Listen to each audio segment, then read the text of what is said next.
తెలంగాణ రైతాంగానికి అయితే డబల్ ధమాకా అందనుంది. ఎందుకనంటే మొన్నటిదాకానైతే మనకు ఇప్పుడు కూడా కంటిన్యూగా ఖరీఫ్ సీజన్కి సంబంధించినటువంటి రైతు భరోసాను అయితే రాష్ట్ర ప్రభుత్వం అకౌంట్లో జమ చేస్తుంది.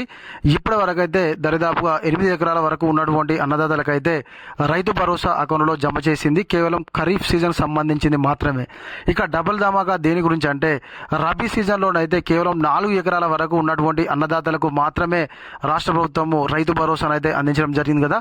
ఇక రేపటి నుంచి అయితే మనకు 4 ఎకరాల పైన ఉన్నటువంటి అన్నదాతలకైతే రైతు భరోసా అందించడానికి రాష్ట్ర ప్రభుత్వం అయితే సిద్ధమవుతుంది. ఆల్రెడీ మనకు రబీ సీజన్ అయిపోయి ఖరీఫ్ సీజన్ కూడా మొదలైంది కదా. ఇప్పుడైతే మనకు 2 సీజన్లకు సంబంధించినటువంటి డబ్బులను అయితే రాష్ట్ర ప్రభుత్వం జమ చేయడానికి సిద్ధమవుతున్నట్లుగా సమాచారము. దానికి సంబంధించినటువంటి పూర్తి సమాచారం అయితే ఒకసారి మనం ఈ వీడియోలో తెలుసుకుందాము. అంతకంటే ముందు మీరు కనుక మన ఛానల్ను కొత్తగా చూస్తున్నట్లయితే సబ్స్క్రైబ్ చేసుకోకపోతే వెంటనే సబ్స్క్రైబ్ చేసుకొని పక్కనటువంటి గంట సింబల్లో కానీ. ఇప్పుడైతే మనము టాపిక్లోకి వెళ్ళిపోదాము. తెలంగాణ రాష్ట్ర ప్రభుత్వం అయితే మనకు కాంగ్రెస్ ప్రభుత్వం అధికారంలోకి వచ్చిన తర్వాతకి రైతు భరోసా కిందనైతే 6,000 రూపాయలు ఎకరానికి ఇస్తామని చెప్పేసి చెప్పడం జరిగింది కదా. మరి కేవలం రైతు భరోసా కింద రబీ సీజన్లో పైలట్ ప్రాజెక్టుగానైతే మొదటగా జనవరి 26వ తారీఖు నాడైతే తెలంగాణ మొత్తంలో కొన్ని గ్రామాలను సెలెక్ట్ చేసి వారికి మాత్రమే రైతు భరోసా మరియు జనవరి 26 నాడు ప్రారంభించినటువంటి పథకాలను ఏవైతే 5 పథకాలు ఉన్నాయో వాటిని మాత్రమే ఇంప్లిమెంటేషన్ చేయడం జరిగింది. ఆ తర్వాతకైతే ఇంకా కొన్ని గ్రామాలకైతే 4 ఎకరాల వరకు రైతు భరోసానైతే రబీ సీజన్లో అందించడం జరిగింది. ఇప్పుడు ఖరీఫ్ సీజన్లోనైతే మనకు ఇంచుమించుగా 8 ఎకరాల వరకు అయితే ఇప్పటి వరకు జమ కావడం జరిగింది.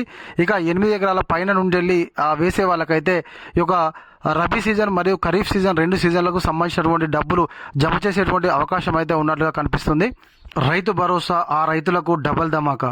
రేపటి నుండి 4 ఎకరాల కంటే ఎక్కువ ఉన్నటువంటి అన్నదాతలకైతే రైతు భరోసా ఖాతాలో జమ కానుంది. తెలంగాణలో ఖరీఫ్ రైతు భరోసా నిధులు విడుదలయ్యాయి. అయితే రబీ సీజన్ సమయంలో 4 ఎకరాలకు మించి భూమి ఉన్నటువంటి రైతులకు ఇప్పటి వరకు డబ్బులు అందలేదు. రాష్ట్ర మంత్రులు గతంలో ఆర్థిక సమస్యల కారణంగా ఆలస్యమైందని చెప్పడం జరిగింది. బకాయిలు చెల్లించామని. ఇప్పుడు ఖరీఫ్ సీజన్లోనైతే నిధులు జమ అవుతుండగా రబీ డబ్బులపై స్పష్టత లేకపోవడంతో రైతులు ఆందోళన చెందుతున్నారు. 2 సీజన్ల నిధులు విడుదల చేయాలని డిమాండ్ చేస్తున్నారు. అయితే గతంలోనైతే మనకు 4 ఎకరాల వరకు రైతు భరోసా అందించి ఆ తర్వాత రైతు భరోసా కోసం అయితే ప్రశ్నిస్తే మంత్రులు కానీ ముఖ్యమంత్రి గారు కానీ ఏంటంటే మన ఆర్థిక వ్యవస్థ బాగాలేదు కాబట్టి 4 ఎకరాల వరకే ఇప్పటికైతే ఇస్తున్నాం, తర్వాత మిగతా ఏదైతే ఉందో సాగు చేస్తున్నటువంటి ప్రతి గుంటకు రైతు భరోసా ఇస్తామన్నాం కదా, అది తర్వాతకి ఇస్తామని చెప్పేసి చెప్పారు. అయితే ఈ ఖరీఫ్ సీజన్లో 2 సీజన్లకు సంబంధించి ఒకేసారి డబ్బులు జమ అవుతాయని చెప్పేసి చాలామంది అన్నదాతలు అయితే ఆశపడ్డారు. కాకపోతే ప్రస్తుతానికైతే కేవలం ఖరీఫ్ సీజన్కి సంబంధించినటువంటి డబ్బులు మాత్రమే జమ కావడంతో అన్నదాతలు అయితే మరి రబీ సీజన్కు సంబంధించినటువంటి డబ్బులు జమ అవుతాయా కావా అనేటువంటి ఆందోళనలు అయితే ఉన్నారు. కాబట్టి దానికి ముగింపుగానైతే రాష్ట్ర ప్రభుత్వం అయితే చెప్పడం జరుగుతుంది. తెలంగాణ రాష్ట్ర ప్రభుత్వం ప్రతిష్టాత్మకంగా అమలు చేస్తున్నటువంటి రైతు భరోసా కార్యక్రమం కింద ఖరీఫ్ సీజన్కు సంబంధించినటువంటి పెట్టుబడి నిధులు సోమవారం నుంచి అయితే రైతుల ఖాతాలో జమ అవుతున్నాయి. సీఎం రేవంత్ రెడ్డి వీటిని లాంఛనంగా ప్రారంభించినటువంటి విషయం మనందరికీ తెలిసిందే. గత రబీ సీజన్కు సంబంధించినటువంటి పలు ప్రాంతాల్లోని చాలా మంది రైతులకు ముఖ్యంగా 4 ఎకరాల కంటే ఎక్కువ భూమి ఉన్నటువంటి వారికి ఇప్పటి వరకు నిధులు చేరలేదు. అప్పటి ఆర్థిక పరిస్థితుల దృష్ట్యా ఆలస్యం జరుగుతుందని అందరికీ ఖచ్చితంగా అందజేస్తామని చెప్పేసి అయితే రాష్ట్ర మంత్రులు కానీ కాంగ్రెస్ నాయకులు కానీ గతంలో హామీ ఇచ్చినటువంటి విషయం మనందరికీ తెలిసిందే. రబీ బకాయిలు ఇప్పటికీ జమ కాకపోవడంతో సదరు రైతులు తీవ్ర అయోమయంలో ఉన్నారు. తమకు ఇంకా ఈ సాయం రానట్టేనా అని లోపల చర్చించుకుంటున్నారు.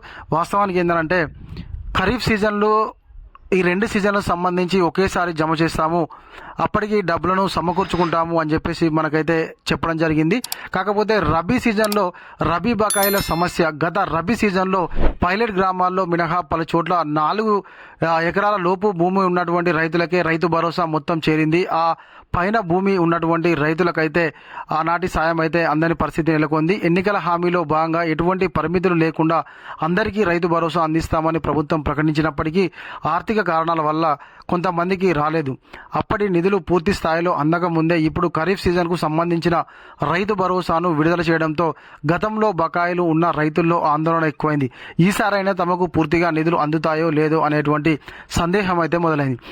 వాస్తవానికి ఏంటంటే 3, 4, 5 ఎకరాల లోపు ఉన్నటువంటి అన్నదాతలకైతే రైతు భరోసా తప్పకుండా అందుతుంది. ఆ పైన ఉన్నటువంటి అన్నదాతలకైతే రైతు భరోసా అందడం లేదు. కాంగ్రెస్ ప్రభుత్వం అయితే కేవలము వ్యవసాయ యోగ్యమైనటువంటి భూములకు మాత్రమే రైతు భరోసా ఇస్తాము, ఆ కమర్షియల్ పర్పస్లో యూజ్ చేసేటువంటి భూమికి అయితే ఇవ్వమని చెప్పేసి చెప్పింది. ఇది చాలా హర్షించదగ్గ విషయం. కాకపోతే ఈ వ్యవసాయం చేస్తున్నటువంటి భూమికి కూడా 4 ఎకరాలు 5 ఎకరాల కంటే ఎక్కువనైతే రైతు భరోసా ఇప్పటి వరకు అయితే ఇవ్వలేదు. రైతు భరోసా పేరుతోని మొట్టమొదటిగా మనకైతే జనవరి 26వ తారీఖు నాడు రాష్ట్ర ప్రభుత్వం ఈ పథకాన్ని ప్రారంభించి మొట్టమొదటిసారి రబీ సీజన్లోనే ఇవ్వడం జరిగింది. అది కూడా కేవలం 4 ఎకరాల లోపు ఉన్నటువంటి అన్నదాతలకు మాత్రమే ఇవ్వడం జరిగింది. ఈ ఖరీఫ్ సీజన్లో మాత్రమే ఇప్పటికైతే 8 ఎకరాల వరకు ఉన్నటువంటి అన్నదాతలకైతే రైతు భరోసాను రాష్ట్ర ప్రభుత్వం అందించింది. మరి రబీ సీజన్లో మిగతా భూమి ఉన్నటువంటి అన్నదాతల పరిస్థితి ఏంటి అనేటువంటి ప్రశ్న అయితే అయింది. అన్నదాతలు అయితే ప్రశ్నిస్తున్నారు. మరి రబీ సీజన్ కు సంబంధించినటువంటి డబ్బులు రాకుండానే ఖరీఫ్ సీజన్ డబ్బులు ఇస్తున్నారంటే ఇక రబీ సీజన్ సంగతి అయిపోయినట్టే అని చెప్పేసి అన్నదాతలు అయితే ఆందోళన చెందుతున్నారు. ప్రభుత్వంపై పెరుగుతున్నటువంటి ఒత్తిడి. గతంలో రబీ సీజన్ రైతు భరోసా అందక ఇబ్బంది పడినటువంటి రైతులు వాటి కోసమే ఎంతో ఆశగా ఎదురుచూస్తున్నారు. వారి ఆశలను తీర్చకుండానే మళ్లీ ఖరీఫ్ సీజన్కు సంబంధించినటువంటి నిధులను ఖాతాలో వేయడం ప్రారంభించారు. వారికి మరింత అయోమయాన్ని పెంచింది. ఈ సమస్యపై స్పష్టత ఇవ్వాలని, అప్పుడు రైతు భరోసా కానీ 4 ఎకరాల పైన ఉన్నటువంటి రైతులకు ఖరీఫ్ రబీ 2 సీజన్లకు సంబంధించినటువంటి నిధులను విడుదల చేయాలని చెప్పేసి అన్నదాతలు అయితే కోరుకుంటున్నారు. వాస్తవానికైతే ఇప్పుడు అతి త్వరలో మనకైతే లోకల్ ఎలక్షన్లు రానున్నాయి. మరి ఆ లోకల్ ఎలక్షన్లను దృష్టిలో పెట్టుకునే రాష్ట్ర ప్రభుత్వం మరి ఖరీఫ్ సీజన్కు సంబంధించినటువంటి రైతు భరోసాను ముందే వేస్తుందా అనేటువంటి అనుమానాలు అయితే వ్యక్తమవుతున్నాయి. కాకపోతే ఖరీఫ్ సీజన్ వేసినంత మాత్రాన మరి రబీ సీజన్ సంగతి ఏంటి అని అన్నదాతలు అయితే ప్రశ్నిస్తున్నారు. ఖచ్చితంగా ఈ ప్రశ్నకు రాష్ట్ర ప్రభుత్వము మరియు రాష్ట్ర వ్యవసాయ శాఖ మంత్రి గారు సమాధానం చెప్పాల్సినటువంటి బాధ్యత ఉంది. మరి రబీ సీజన్కు సంబంధించినటువంటి రైతు భరోసా ఎగ్గొట్టినట్టేనా, మరి ఇస్తారా ఇవ్వరా అనేటువంటి ఒక స్పష్టతను అయితే అన్నదాతలకు ఇవ్వాల్సినటువంటి బాధ్యత తెలంగాణ ముఖ్యమంత్రి మరియు వ్యవసాయ శాఖ మంత్రి మీదనైతే తప్పకుండా ఉంటుంది. తెలంగాణ రైతాంగం అయితే రబీ సీజన్కు సంబంధించినటువంటి రైతు భరోసా తప్పకుండా ఇవ్వాలని కోరుకుంటున్నారు. మరి రాష్ట్ర ప్రభుత్వం ఏ విధంగా స్పందిస్తుందో చూడాలి. ఇది ఇలాంటి మన వీడియో. ఈ వీడియో కనుక మీకు నచ్చినట్లయితే ఖచ్చితంగా ఒక లైక్ చేయండి, కామెంట్ చేయండి. ఇంకా ఎవరైనా కొత్తగా మన వీడియో చూస్తున్నట్లయితే సబ్స్క్రైబ్ చేసుకోకపోతే వెంటనే సబ్స్క్రైబ్ చేసుకొని పక్కన ఉన్నటువంటి గంట సింబల్ నొక్కండి. Thank you.